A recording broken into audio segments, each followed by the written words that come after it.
Ulama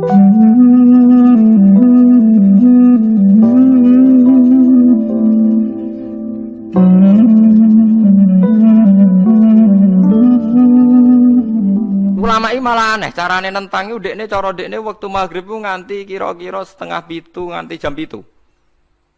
Engkau lagi waktu isya jam 7 seperempat. Pokoknya dekne moh nak darani waktu maghrib itu cepet moh. Jadi alasannya masuk akal. Pangeran itu nak gawe biasanya ono kembarane, jadi ono tandingannya. Jadi lucu ulama kok jadi. Ulama ya kadang ya lucu. Sampai nak sholat subuh jam piro? 4:30 kan, anggap aja 4:30. Berarti subuh nganti meletak srengenge ada waktu 1,5 jam. Ana waktu pinten? 1,5 jam. Lah saiki maghrib iku wis surup. Nggih, maghrib napa? Surup. Kudune maghrib ku duwe padanan subuh ana wektu 1,5 jam. Amun dia setuju, entek mego abang tenan yo nek 1,5 jam mana dia nak santrine azan jam itu ngamuk, cung paling cepet 7:30. Perkarane dekne cara berpikir maghrib dipadakno subuh, yaiku qoblatul isyamsi ana wektu 1,5 jam jatahe subuh. Kudune ba'da ghurubi syamsi ya ana 1,5 jam jatahe maghrib. Dadi akhirnya santrine nak adzan 7:30, 7:30. Nak jam itu damuk tenan. Nak maulad dawilah wali 6:15 wis isa. Perkarane. Lah iku ulama. Ya semulane ya semacam-macam ulama iku macam-macam. Ya sing anut sing umum, sing penting ora ruwet. Ya, tapi wau as-shalat khairun maudhu'un, asal salat itu mesti napa apik. Ya asal salat itu mesti napa apik. Soal kaifiyah macam-macam. Nah, sing terakhir sing masalah kaifiyah yang enggak diterima. Apakah boleh witir hanya 1 rakaat? Jawab Imam Syafi'i, na'am, boleh witir hanya 1 rakaat. Kados kula piyambak barisa seringe witir namung 1 rakaat. Ya ora ana ndase, ora ana gurine, 1 rakaat fakot. Iku witir sejati, paham? Witir napa sejati. Wah, mereka ora nganggo 3 rakaat, yang 2 kan masalah kan? Ana nyicil napa? Nyicil napa? Witir. Jadi kalau tak akaligus kenapa nak witir sitok? Lah aku nganggo witir model piye wae ketoke ora sejati, sejati gak? Witir napa sitok? Lha iku Sayyidina Utsman niku sak urip-uripe sahabat terkenal. Niku mboten ate witir luwih kok sitok, iki saro kathok. Tapi aja takok sing diwaca Quran khatam. Lah iku perkara. Dadi sak rakaat tapi diwaca Quran apa? Khatam. Dadi autara bi rakaatin khatama fihal Quran. Dadi sak rakaat tapi khatam Quran. Iku sinten Sayyidina sinten Utsman. Alasan Imam Syafi'i Nabi tau witir nganggo 3 rakaat. Cara Imam Syafi'i iku gak mungkin sing witir tetep sing guri sitok. Mergo sing loro tetep salatun mustaqillatun, salat sing sendiri. Mulane mulai saniki sampean nak mulai shollu sunatan minal witri rakaataini jami'ah wis pokoke salatu jami'ah ya la haula wala quwata illa billah. Lah kok nak imame sholli sunatan minal witri rakaataini wis muni sak muni-muni mumam wis pokoke aku saiki salat. Karena aneh, secara fikih aneh, bagaimana mungkin sholat yang sudah disalami ya punya status kan? Sholat saya gantung sholat setelahnya. Lalu gunanya salam menutup itu apa? Mosok menit assalamualaikum sementara Gusti ini masih ada. Wis disalami umpama kowe ngentut ya salate sah, umpama aurate kebuka ya sah, mergo wis paham ya? Jadi sholat itu ora iso. Jadi mulane jadi kontroversi. Tapi ya apik bantah-bantahan sholat ya apik, bantah-bantahan barang apik. Jadi bangke bantah-bantahan iki ayundi malah perkara kan. Malah mari fitnah. Ya ada bantah-bantahan perkara napa? Sholat. Jadi ulama iki macam-macam. Jadi sing terakhir kula terangno tentang filosofi sholat. Di kula suwun sing ngaji kula sing seneng kula senajan to donga iftitah mboten wajib. Tapi nanti kesempatan kedah diwaca karena ndak ada riwayat yang mengatakan ulama pernah meninggalkan itu. Senajan toh sak kadar. Terutama pas napa inna sholati wa nusuki wa mahyaya wa mamati lillahi rabbil alamin. Itu salatku, ngibadahku, matiku, uripku namung kersane Allah. Utawa namung kangge Allah. Karena ini menjadi filosofi sing dadekno salat mari ahlil jannah. Kita nak salat mesti ahlil jannah. Wong kot aflah, teman-teman bejo wis mesti bejane. Sampeyan ora usah wedi suul khotimah. Niku waswase setan. Mboten enten suul khotimah. Setan niku keliru, semua meden-medeni tok. Nah, setan percaya suul khotimah kon gawe suul khotimah. Mulane kula anggere wedi suul khotimah ngomongan kula setan. Tan setan nak pancen aku mbok weden-wedeni suul khotimah, yo gawe wae aku ben suul khotimah. Aja meden-medeni tok. Dan kowe ketok dadi pangeran. Kowe dhewe ora siap dadi pangeran. Ya ora pangeran kok meden-medeni aku. Jadi setan memang harus dididik, kudu diancam, paham ya? Mulane kula ana kiai pemuja setan kula ora seneng setan godane ngene kiai ra mesti selamat, wong top-top ra mesti selamat. Itu namanya memuji setan karena dia nganggap setan itu luar biasa. Setan kudu mbok prekno, mbok anggap gagal. Tahan setan cek goblok, kowe meden-medeni aku suul khotimah aku tetep salat. Berarti kowe gagal. Karo dene nek kowe kepengin menungso sesat kabeh ya sesatno wae ora usah meden-medeni jare kowe kondang kok trimo mok. Ngono-ngono tok ae. Bedeknya ya roh tingkat kegagalannya, paham nggih? Jadi setan harus dididik bahwa dia juga sering gagal. Setan kan ingin manusia enggak sholat semua kan, zina semua, maling semua. Ternyata kita enggak maling. Yang sholat juga banyak. Itu kan berarti tingkat kegagalannya apa? Setan. Lah kita ndak ora dan setan wis sholat puluhan tahun digodho ilang gandene goblok kowe. Nak wong iku salat puluhan tahun, berarti puluhan tahun dalam kegagalan setan. Mergo wong salat berarti setane gagal. Mulane kula mbek setan niku saiki tambah wani. Ya mletene ngono kon mlebu neraka ya kok gelem. Misale dekne hebat kan mboten purun Gusti tak ning swarga mawon. Ternyata dekne mlebu swarga gak iso kan? Lah ya mletene lah ya wong lemahe ngono kok mbok entuk. Artinya setan kan lemah sekali kan? Lha iku sedekah lazim ketika ngendikan inna kaidas syaitani kana napa dhaifa. Sebenarnya setan itu dalam bahasa Quran itu dhaif sekali. Lemah sekali. Tapi kita sering muji. Nggih sering napa? Sering muji. Darani setan hebat, wong wali, wong alim kadang digodho kena. Ya soal kena cara kena akeh ra kena ngono wis akeh napa? Akeh mboten napa? Kena. Minimal ngeten lho sampean. Tapi kula nate Gus kepengin tahajud terus tahajud berarti setane menang. Tapi setan ora sekedar kowe kepengin ra tahajud, kepengin kowe kafir. Umpama kira tahajud tenan iku ya setan isih rugi kok. Tapi kowe jek Islam, tapi jek mlebu swarga, kepengin iku nganti apa? Kafir. Jebule kowe ora kafir kan? Lan ana ulama nak tangi turu gak tahajud, ndekne nangis. Angger kani gak tahajud nangis. Terus matur mbek pangeran, Gusti kenging napa kula mboten kasil tahajud. Ambek pangeran dingendikane ngene, teng kitab Al-Minanul Kubra karangan Imam Syaroni. Kowe ku ulama kok bento. Sing nurokno kowe sapa? Nggih jenengan Gusti. Sing maringi tangi sapa? Nggih jenengan. Lah wis anggap ae kabeh kersaku, ora kersane setan. Wis bar. Mulane aku lara mati tahajud keterusan ya tenang mawon kula. Kula duwe ilmune, Kowe ku ulama kok bento. Sing nurokno kowe sapa? Nggih jenengan Gusti. Sing nangane sapa nggih jenengan kula iya sak kabeh ku sing kersane aku ridho ra wis bar jan. Mulane kena tangi ra di tahajud nggih ridho mawon. Apa meneh sebedino.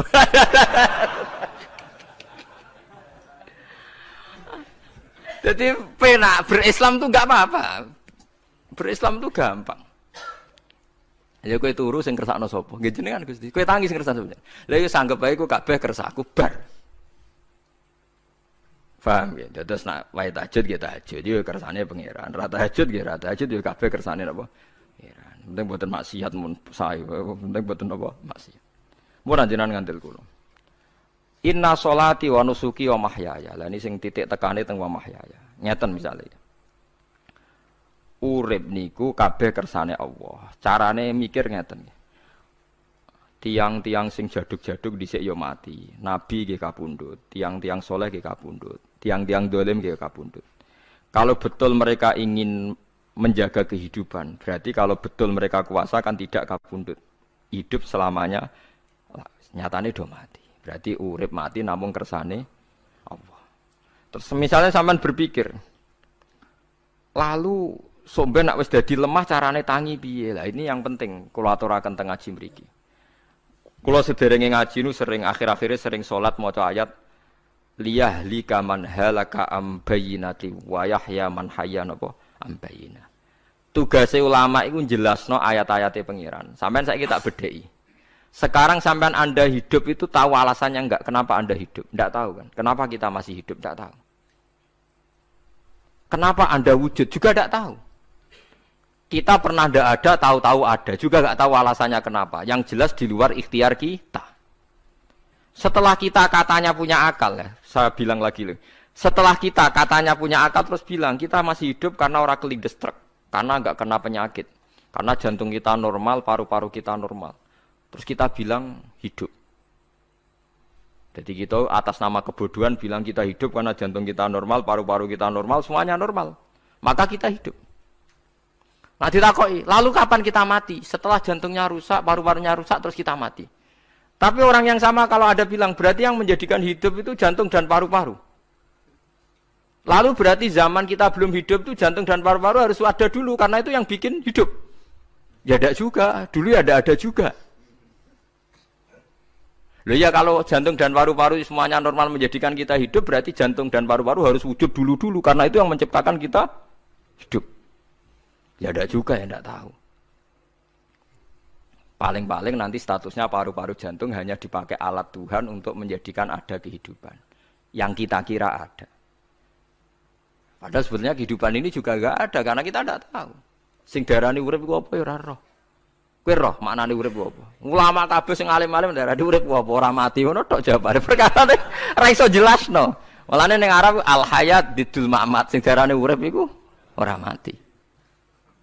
Karena nggak bisa dijelaskan, coba Anda menjelaskan. Kowe urip ku sebabnya apa? Ada nyawanya, nyawa itu di mana? Terus dia nempatnya di mana? Oh, nempatnya di jantung ini. Suara iso dijelasno. Nah, ketika hidup Anda tidak bisa Anda jelaskan, kudune sok ben wayahe tangi saka kubur juga nggak bisa dijelaskan. Karena wujud kita ya datang tanpa diundang dan tanpa ikhtiar kita. Nanti tangi saka kubur ya ora nganggo ikhtiar sama kan? Sama-sama ada kesimpulan lillahi rabbil alamin. Nah, tapi manusia atas nama akal sawangane hidup ini ada alasannya. Karena kita ada bapak ibu terus kita jadi wujud. Lucu kan? Hidup ini disebut ada sebabnya. Tapi nanti mati sangka kubur terus tangi meneh dianggap enggak punya penyebab. Alasannya sudah dilemah kok. Ono meneh carane piye? Lah zaman kuwe ora ngono. Dadi ono saiki. Carane piye? Makanya kalau suruh balik-balik bilang, jika tangi sangka kubur iku mukhal, berarti wujudnya Nabi Adam dan wujud yang sekarang lebih mukhal karena tanpa sebab. Nggih tanpa napa? Sebab.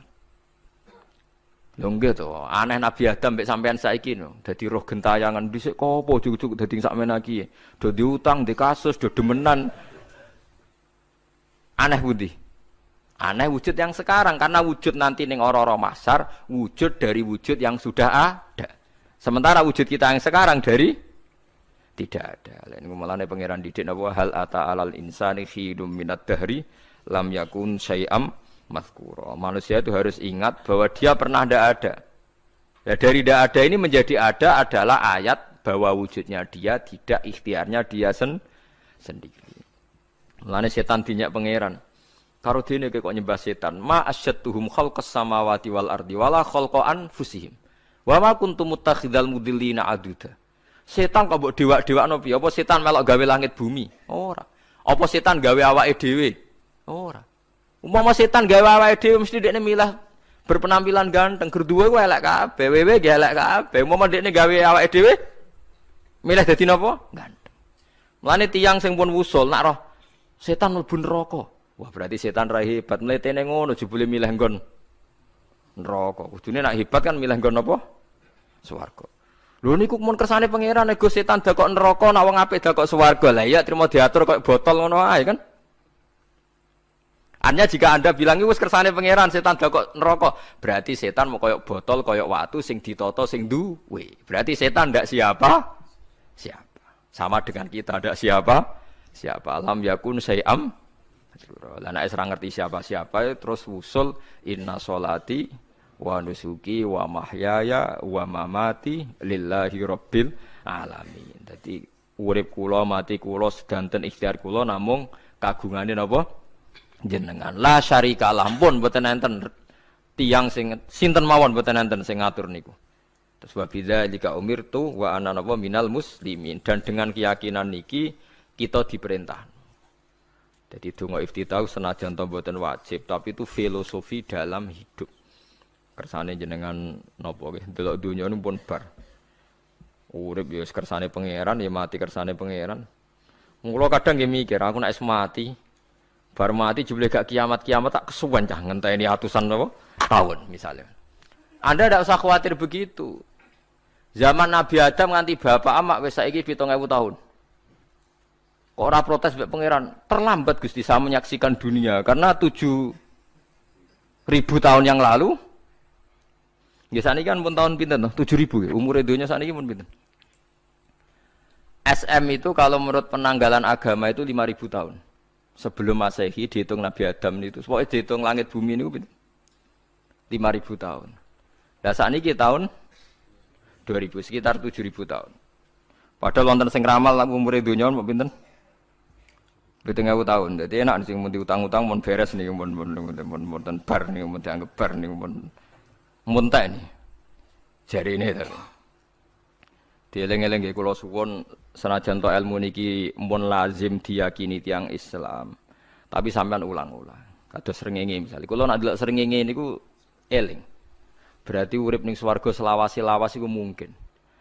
Karena Allah bisa menciptakan benda yang begitu panas tapi punya daya tahan atusan tahun.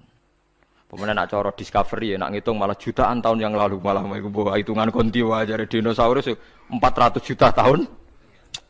Padahal agama nanggali bumi namung pinten? 5.000 tahun sebelum napa Masehi. Tapi nak cara ngomong ilmuwan jutaan apa? Sing ngitung ya sapa terus. Ki apaan terus.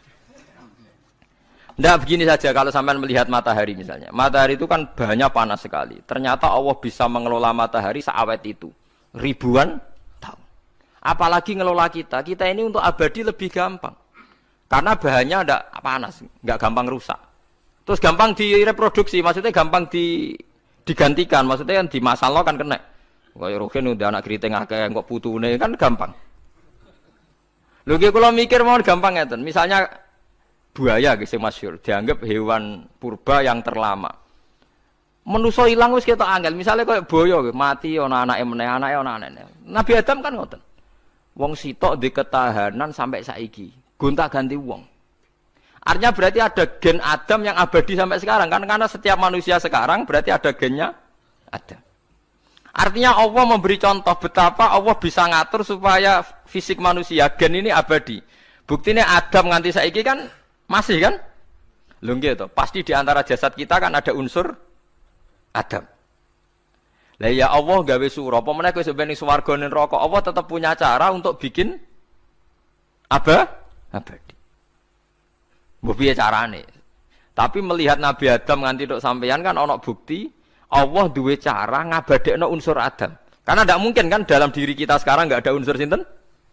Adam. Sama ndak oleh bantah. Tapi Adam iki ambak kan pun kapundhut. Tetapi Adam yang sekarang sampai saiki. Mbok tapi ora roh sampean sing turunane Qabil apa sing ora roh iso wae cek ngono ae. Wong jarene cerita. Qabil iku lahire ning swarga. Dirabekno mbek Labuda sing lahire ning bumi. Labuda ku elek gembrot. Habil lahire ning bumi, rapati ganteng, dirabekno Iklima sing wayu. Lahiran swarga.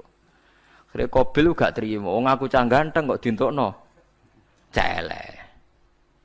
Mulane saiki nek ana cah ganteng dientukno celek ra trimo ya kaya Qabil. Lah tapi enggak pikirane Nabi Adam ya ora roh ben silang ben sedengan. Mergo nek elek entuk elek kan malah musibah kan. Saiki anake ra melok dosa tapi eleke dobel. Misale kriting untuk kriting, elek untuk elek, fakir untuk fakir kan. Ya memperparah to nggih. Cara kula ancen haram. Elek untuk elek rabi cara kula haram. Saiki anake kan ra roh apa-apa ujug-ujug elek banget lho, ora terima elek napa? Elek napa? Banget. Jadi cerita kan ngoten, walhasil akhirnya tukaran, mergo Qabil gak terima. Pas tukaran dipisah Nabi Adam. Angger sing takor rupe sukses berarti ikhtiare bener. Ya mau Habil nyembelih wedhus, sing Qabil seneng buah-buah. Mulane seneng buah-buah niku rada masalah dianggap simbole wong-wong sing seneng mapan. Mulane kene Umar ora usah di buah-buahan akeh-akeh, cukup gedang siton, sesuk katesne siton, ora usah semua buah-buahan wonten. Iku dhisik kurbane sinten? Qabil.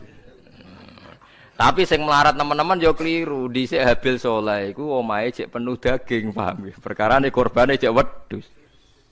Ora pitik, mergo bedigasan pitik niku.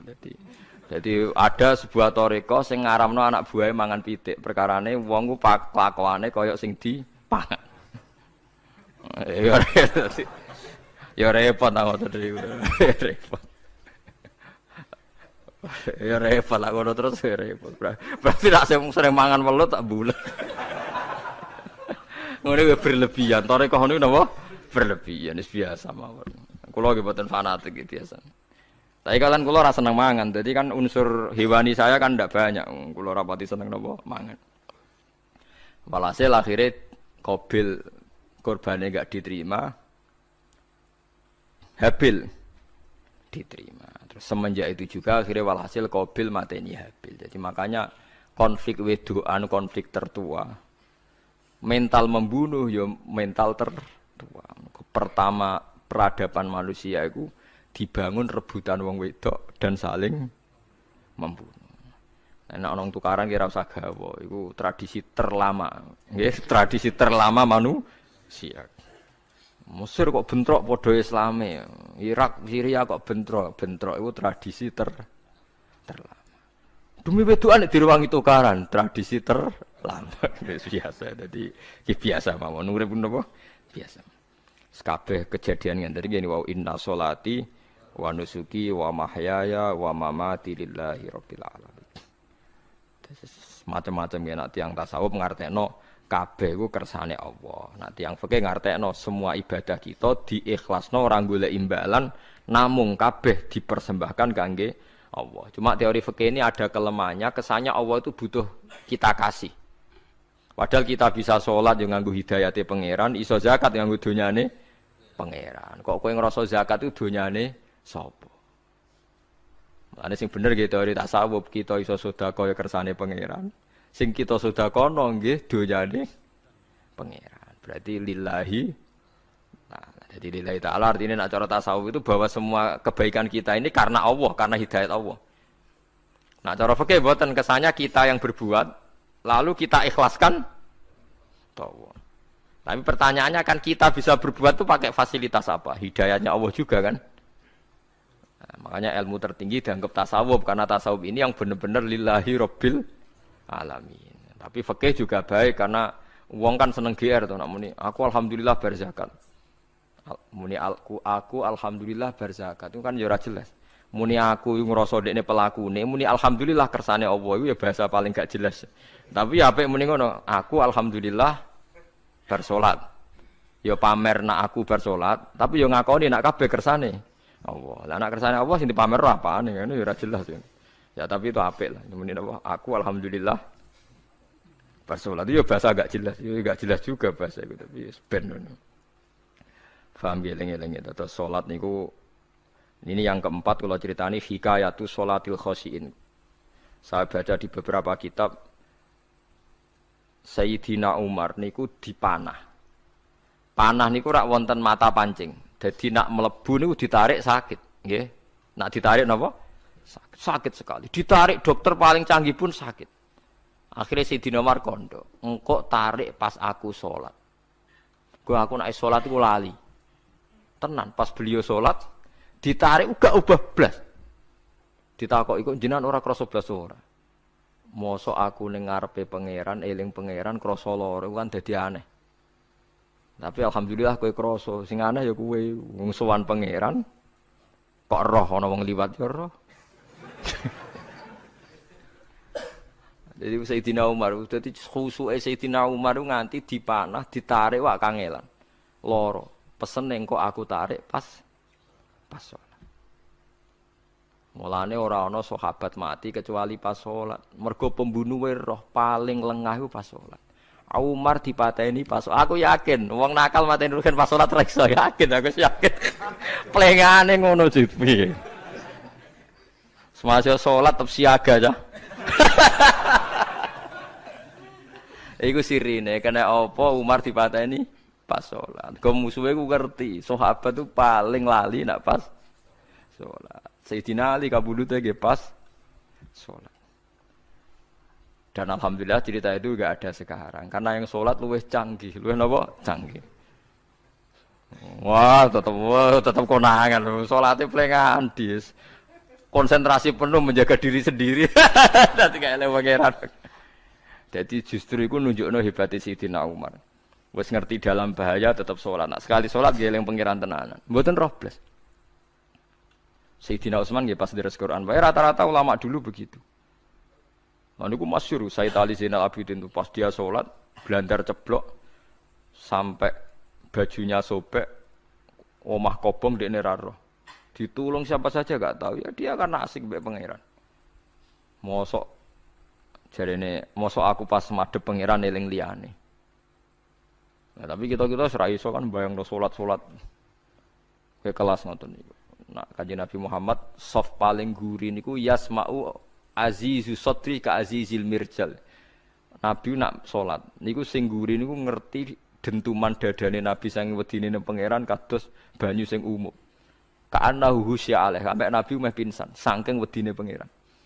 Ini disebut taqsa'ir min hujuludul ladina yakhshawna rabbah. Jadi Allah nazzala ahsanal hadithi kitabam mutasyabihah. Masan ya taqsa'ir min hujuludul ladina yakhshawna rabbah.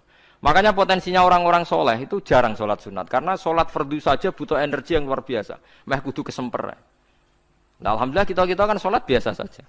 Buat yo qobliyah yo oke, ba'diyah yo oke, sholat yo oke, tapi cara dipateni wong ora iso. Ya, tetep roh, tetep apa? Ngono ngrasane krungu. Parah. Salat awake wis parah. Salat riyen para sahabat itu luar biasa. Sampai wong kafir nak ape nyerang, sampai ana salat khauf iku sampai wong kafir sepakat engko nak nyerang Muhammad niku pas napa? Salat. Sampai akhirnya Allah gawe rukhsah wonten salat khauf.